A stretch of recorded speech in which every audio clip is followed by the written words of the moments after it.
2, 1.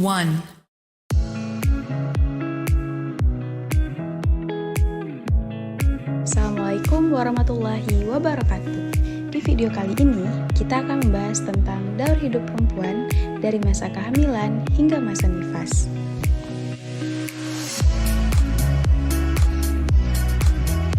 Pembahasan dalam video ini mencakup hal-hal sebagai berikut.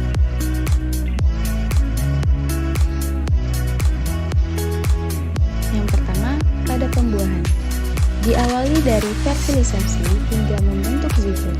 Kemudian, zigot mengalami pembelahan sel. Kumpulan sel tersebut berubah menjadi blastosit yang akan menempel di rahim sampai terbentuknya janin. Pada perkembangan janin di trimester 1, dimulai dari minggu awal kehamilan hingga minggu ke-12 atau bulan ketiga kehamilan. Selanjutnya, pada trimester kedua, dimulai dari minggu ke-16 atau bulan ke-4 kehamilan hingga minggu ke-24 atau bulan ke-6 kehamilan.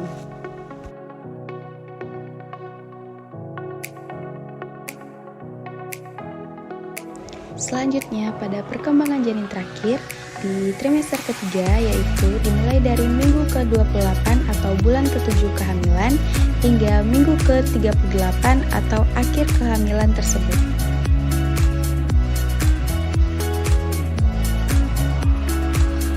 Selanjutnya, materi tentang perubahan pada ibu hamil trimester pertama hingga trimester 3 yang meliputi perubahan fisiologis, yaitu ada perubahan sistem reproduksi dan mamae, perubahan sistem kardiovaskuler, perubahan sistem respirasi, perubahan sistem pencernaan, sistem perkemihan, sistem metabolisme, sistem muskuloskeletal, dan selanjutnya perubahan BB dan IMT, perubahan sistem endokrin, perubahan sistem neurologik, dan perubahan sistem integumen.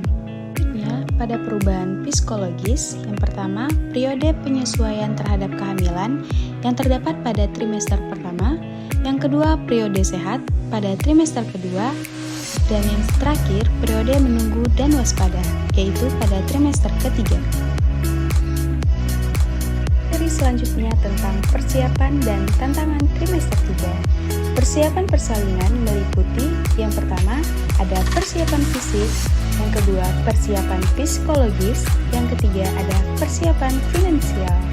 Pada tantangan trimester 3, ibu dihadapi dengan yang pertama, sakit punggung, bengkak pada bagian tubuh tertentu, dan selanjutnya kontraksi palsu, dan janin lebih aktif bergerak. Pada tanda-tanda awal dari persiapan persalinan, ada beberapa tanda awal persalinan. Yang pertama, mulas-mulas yang teratur, timbul semakin sering dan semakin lama menjelang hari taksiran persalinan. Yang kedua, keluar lendir bercampur darah dari jalan lahir. Terakhir, keluar cairan ketuban dari jalan lahir akibat pecahnya selaput ketuban. Pada persiapan persalinan yang perlu ibu dan ayah ketahui. Yang pertama, sering berlatih relaksasi, posisi, dan teknik pernapasan. Yang kedua, persiapan rumah sakit bagi usia kehamilan 8 bulan. Yang ketiga, lapis kasur dengan perlak dan persiapan handuk di mobil untuk antisipasi jika ketuban pecah. Yang keempat, cari rute tercepat menuju fasilitas kesehatan. Yang kelima, menyiapkan transportasi.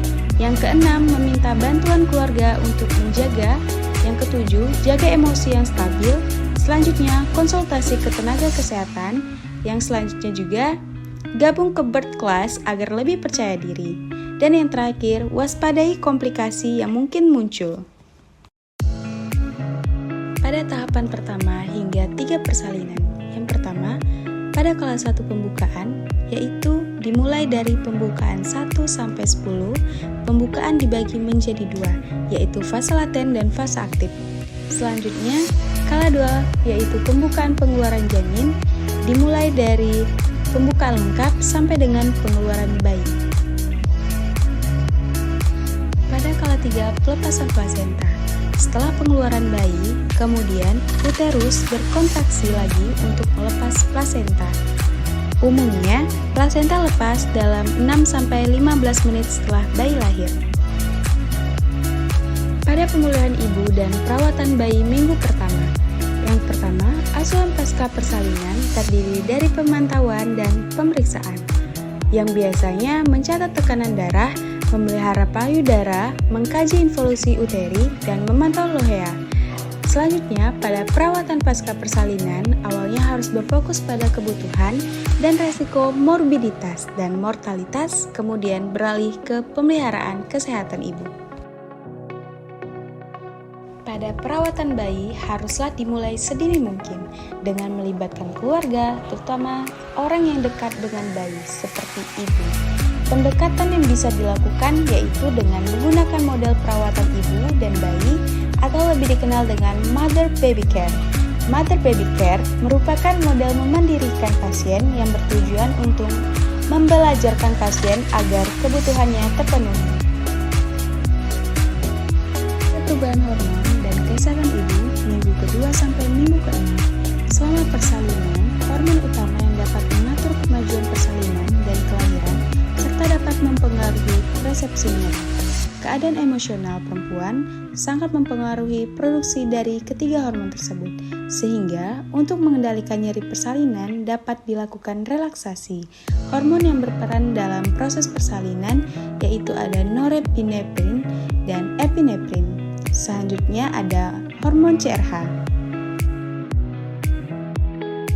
Masa nifas merupakan masa yang dilalui oleh setiap wanita setelah melahirkan. Masa nifas ini berlangsung sejak plasenta lahir sampai dengan 6 minggu setelah kelahiran atau 42 hari setelah kelahiran. Setelah melahirkan, hormon estrogen, hormon progesteron, dan HCG mulai menurun dan hormon prolaktin mulai meningkat untuk memproduksi air susu. Meningkatnya hormon prolaktin sejalan dengan peningkatan hormon oksitosin. Dukungan keluarga dan pemeriksaan kesehatan. Keluarga berperan terhadap optimalisasi pertumbuhan, perkembangan, dan produktivitas seluruh anggotanya.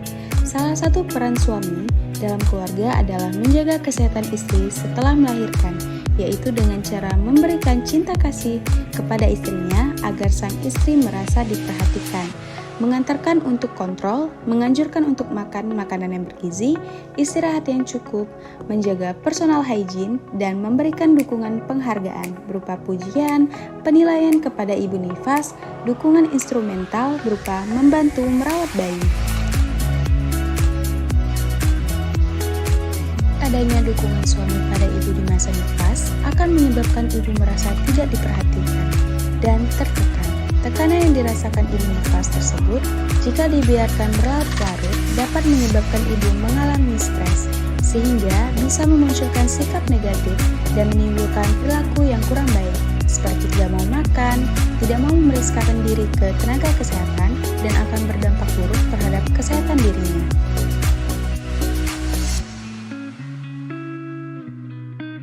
Ini daftar-daftar pustaka untuk menjadi referensi kami pada pembuatan video kali ini. Sekian, terima kasih. Wassalamualaikum warahmatullahi wabarakatuh.